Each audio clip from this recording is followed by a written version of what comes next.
એક ખૂબ જ સરસ સુવિચાર વાંચ્યો હતો કે આપણે આપણા પોતાના સ્વભાવ, વિચાર, શબ્દોમાં સુધારો કરીએ અને આપણા વિકાસ પર કાર્ય કરીએ. જેટલો વધારે આપણે પોતાના પર કાર્ય કરીશું એટલું જ જલ્દી આપણી સાથે જોડાયેલા સંબંધિત વ્યક્તિઓના જીવનમાં પણ સુધારો થવા લાગે છે અને તેમના વ્યવહાર પણ સુધારો જોવા મળે છે. અને અબ્રાહમિન્સ પણ એ જ કહે છે કે જો આપણે આપણી બહારની દુનિયા બદલવી હોય તો આપણે આપણી અંદરની દુનિયા બદલવી પડે છે. કારણ કે બહારની દુનિયા એ આપણા અંદરની દુનિયાનું જ રિફ્લેક્શન છે. અંદરની દુનિયા એટલે આપણા સ્વભાવ, આપણો વ્યવહાર, વિચારો, શબ્દો. આપણા સ્વભાવને આપણે બને તેટલો સારો બનાવતા જઈએ, નમ્ર બનાવતા જઈએ. આપણે હંમેશા પોઝિટિવ વિચાર કરીએ, સારા શબ્દોનો જ યુઝ કરીએ, આપણો વ્યવહાર ખૂબ જ સરસ બનાવીએ.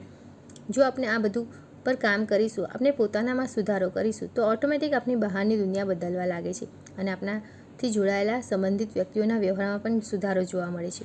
તો આ લર્નિંગને આપણે ઉતારીએ અને આપણા સ્વભાવમાં આપણી અંદર સુધારો કરીએ.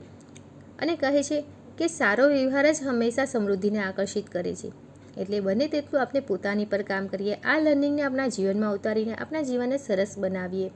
Learn and grow. God bless you all.